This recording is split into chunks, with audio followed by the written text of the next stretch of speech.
Today I want to talk about one of the most effective healing tools on the planet, and that's sleep.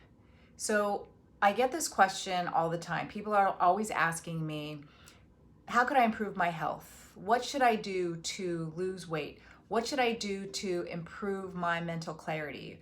What should I do? Why am I in this pain? Why am I in pain all the time? And how, what can I do to combat this?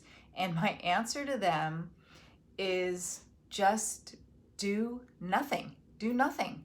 Because one of the simplest things they can do to help their body is to go to sleep. I don't know why it's such a big mystery and people are fighting this. Because most of what we do during our waking day interferes with our health and really interferes with our body's innate intelligence. Our body has this innate intelligence to heal itself. But we are in a constant state of sympathetic fight or flight, right? We're exercising, we're running around, we're multitasking, we're worried about our kids or our finances, and our body is in a constant state of breaking down, what's called catabolism. And what we need is the exact opposite if our goal is to heal and repair, right? We want to be in an anabolic state, not a catabolic state. And sleep puts us in a state of rest and relaxation where our body can magically heal and repair instead of being in this chronic state of fight or flight, right? This stressful fight or flight response that we're in. So think about what happens when our children get sick. They go to sleep, right? And they magically wake up feeling better.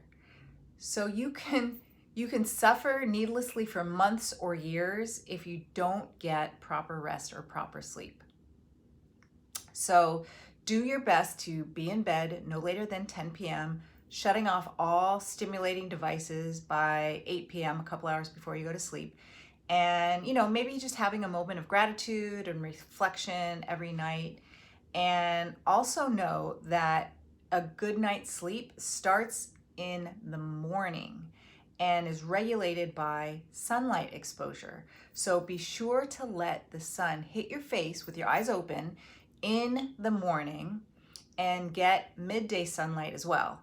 And this will increase the neurotransmitter serotonin production, which leads to an increase of the sleep hormone melatonin production at night.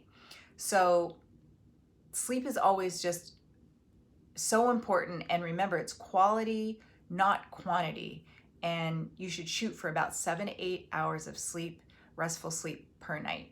And it's best to have a consistent sleep and wake cycle so your body can have a consistent rhythm. So you want to go to bed and wake up around the same time every day and even on the weekends.